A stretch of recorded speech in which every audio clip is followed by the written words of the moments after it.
For complete update, like us and subscribe. Hi everyone. In this lecture we will study about what? Chapter number 1 of class 8, that is what? Crop production and management.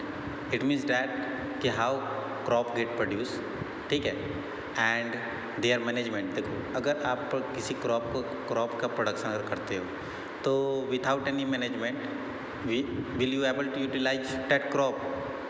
Yes और no? बिल्कुल नहीं कर पाओगे। देखो, management is very very important. किसी भी sector में जाओ आप, अगर आप किसी चीज़ को यूनिफॉर्मली अगर नहीं करते हो, ठीक है, तो आप जो है उसको प्रॉपर तरीके से यूटिलाइज नहीं कर पाओगे, ठीक है। तो इस तरीके से जो है हम लोग जो है चैप्टर नंबर 1 को स्टडी करेंगे, जो कि आपका है crop production and management. Clear? तो आइए इंट्रोडक्शन पर थोड़ा ब्रीफ इंट्रोडक्शन कर लें कि that what we have to study in this chapter basically. Clear? So as you have already studied in your previous classes, all living beings require food for their survival. ठीक है, जैसा कि आपने अपने previous class में पढ़ा होगा कि food is requirement for all living beings. ठीक है, मतलब फूड जो है सबके लिए ज़रूरी है।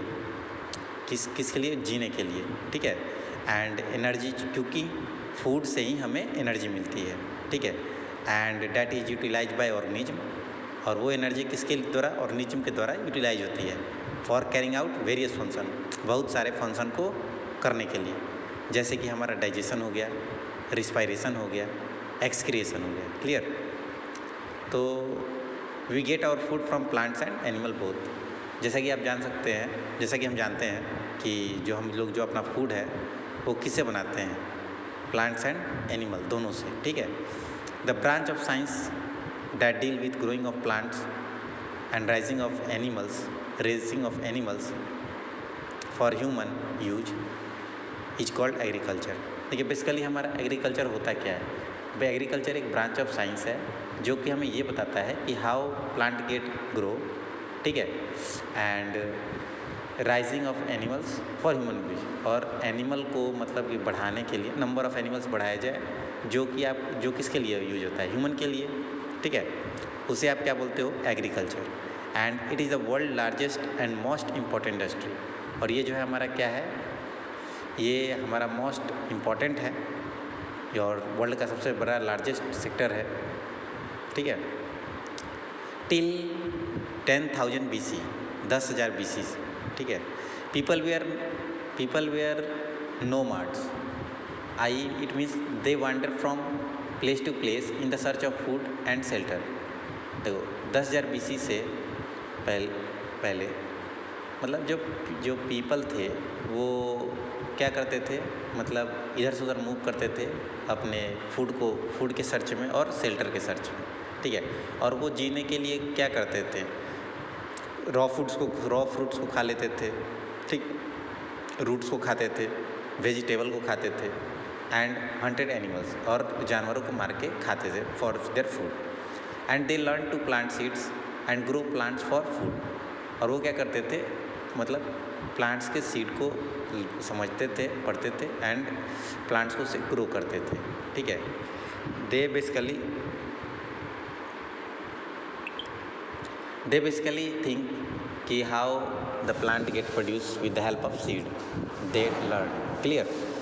एंड लेटर बाद में दे कल्टीवेट लैंड, और उन्होंने बाद में क्या हुआ? खेती करना शुरू किया और राइस का प्रोडक्शन किया, व्हीट का प्रोडक्शन किया, और अदर क्रॉप्स का प्रोडक्शन किया। This was the beginning of crop production, और ये हमारे क्रॉप प्रोडक्शन की शुरुआत थी। They also started domestication animals for food and their purposes.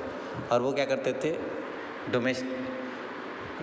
Domestic animals को फूड और अदर पर्पस के लिए यूज करना शुरू किए। ठीक है,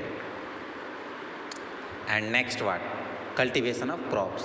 ठीक है, तो आप जो है अब कल्टीवेशन ऑफ क्रॉप्स, उसके बाद क्या होता है? आप कल्टीवेशन ऑफ क्रॉप्स और रियरिंग ऑफ एनिमल, ठीक है, have undergone tremendous advancement during the last century. देखिए, लास्ट मतलब इसके बाद से क्या हुआ? इसको क्या किया?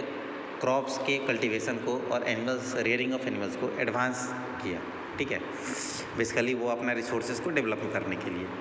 And today nearly half of the world workforce is employed in the field of agriculture and rearing of animals.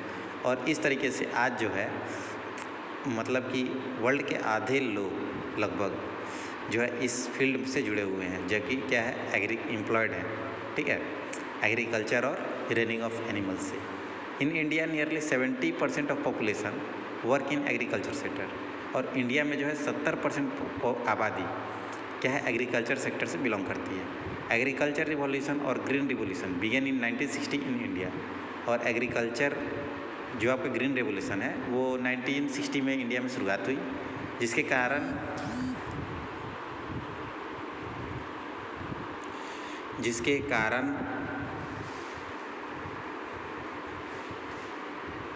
Agriculture like developments, new variety of plants and animal. इसके कारण क्या हुआ, ग्रीन रिवोल्यूशन स्टार्ट हुई, due to which there have been tremendous advancement in agriculture. और agriculture में बहुत सारा advance technology use हुआ, जिसमें क्या हुआ development of new variety of plants and animals, जिसमें क्या हुआ बहुत सारे developments new varieties of plants and animals आए, ठीक है। उसके बाद से यूज ऑफ फर्टिलाइज़र, उसमें पेस्टिसाइड्स का यूज किया गया, और use of labour saving devices like tractor, harvester. और उन्होंने क्या हुआ वर्क फोर्स को कम किया और लेबर को ज़्यादा कम यूज करा, क्योंकि उस समय क्या हुआ टेक्नोलॉजी का एडवांसमेंट आ गया था। All this has lead to better crops and high yield, ठीक है। और ये हमें क्या किया बाद में बहुत सारे बेटर क्रॉप्स का प्रोडक्शन दिया और हाई ग्रोथ हुआ। इसलिए जो है in order to provide food for large population के लिए फूड को प्रोवाइड करने के लिए क्या हुआ रेगुलर प्रोडक्शन के लिए प्रॉपर मैनेजमेंट के लिए distribution of food is necessary. इसलिए क्या हुआ एंड इसलिए जो है आपको लार्ज फूड प्रोवाइड करने के लिए हमारे जो पॉपुलेशन है उसके लिए हम लोगों ने क्या हुआ एडवांस टेक्नोलॉजी को एडवांस किया, जिस कारण हम जो है फूड सप्लाई कर सकें। Clear? Thank you guys, I hope कि आप समझ गए होंगे।